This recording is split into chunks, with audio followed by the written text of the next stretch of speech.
ආයිබෝවන්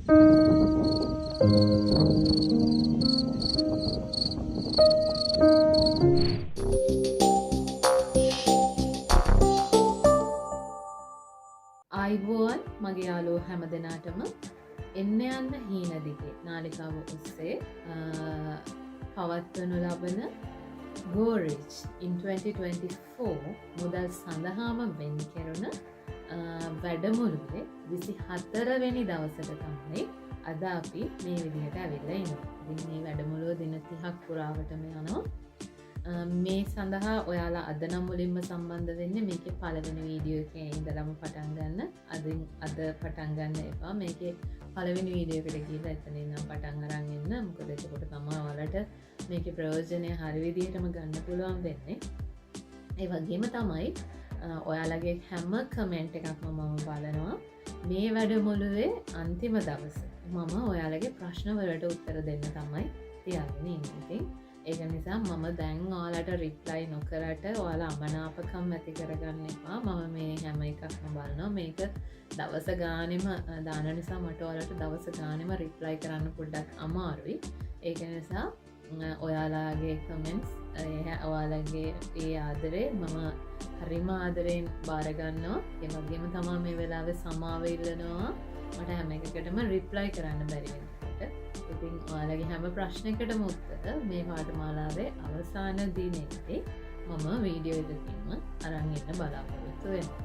ඉතින් දැන් අපි බලමු අද දිනේ මොකක් ගැනද අපි සාකච්ඡා කරන්න කියලා. මේ වචන අපි කතා කරන වචන හරහා කොහොමද අපේ මේ ආශාවන් හැබෑ කරගන්නේ, අපේ මේ හීන හැබෑ කරගන්නේ කියලා තමයි අද අපි මේ කතා කරන්න යන්නේ. ඉතින් ඔයාලා දන්නවද මේ අපේ කතා කරන හැම වචනයක්ම අපිට මැනිෆෙස්ටේෂන් එක. ඒ කියන්නේ මේ කතා කරන හැම දෙයක්ම අපිට ආපස්සට ලැබෙන දේවල්.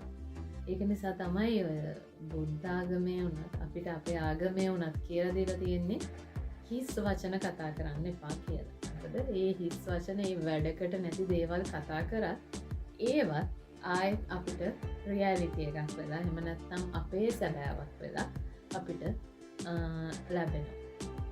ඒක නිසා අපි මේ කතා කරන වචන හරිම සැලකිලිමත් කරලා කතා කරන්න ඕනේ. අපි වෙන කෙනෙක් ගැන කතා කරන දේවල් වුණත් අපි වැරදි දේවල් කතා කරන්න හොඳ නැහැ. මොකද ඒ දේවල් අර මම ඔයාලට ඊයේ දවසෙත් කියලා දුන්න ඒ දේවල් මේ අපේ අතහිතින් ග්‍රහණය කරගන්න අපේ දේවල් විදිහට. ඉතින් ඔයා හිතන්න ඔයා හැම තිස්සෙම අනිත් අයගේ වැරදි කියා අනිත් අයගේ ඇද හොයා මෙන්න මෙහෙම ජීවත් වෙන කෙනෙක් නම් ඔයා ඒ කියන දේවල් සියල්ලක්ම ඔයාගේ ජීවිතේ ඔයාට සිද්ධ වෙන්න පටන් ගන්නවා. මොකද ඔයා මේ කතා කරන වචන හරිම බලගතුයි. මේ වචන හරිම ශක්තිමත්. මේ හැම දෙයකම ශක්තිය ගබඩා වෙනවා. ඉතින් ඒ ශක්තිය ඔයාට අපස්සට ලැබෙනවා. ඔයා හැම වෙලාවෙම මට මේක කරන්න බෑ, මම ඕක පස්සේ කරන්නම්, මට මේ වෙලාවේ ඕකට වියදම් කරන්න සල්ලි නෑ, ඒ වගේම සල්ලි නෑ.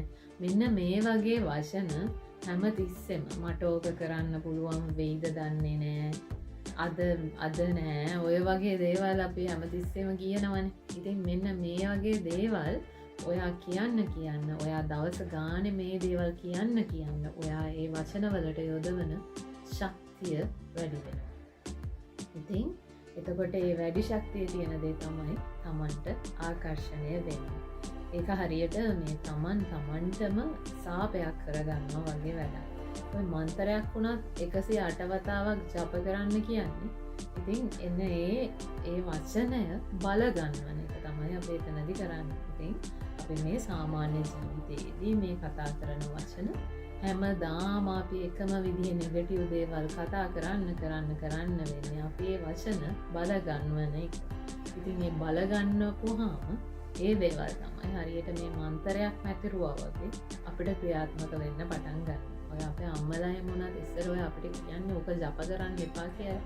අන්න ඒක නිසා තමයි මෙන්න මේ තමන් කතා කරන වචන සහ කතා කරන දේවල් හැම තිස්සෙම මේ හිස් දේවල් නැතුව පොසිටිව් දේවල්ම කතා කරන්න උත්සාහ කරන්න.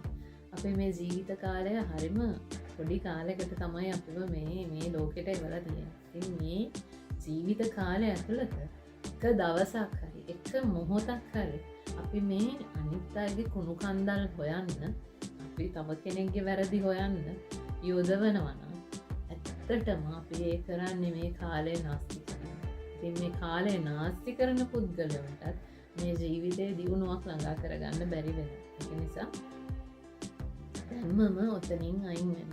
ඔය මානසික මට්ටමින් අයින් වෙන්න.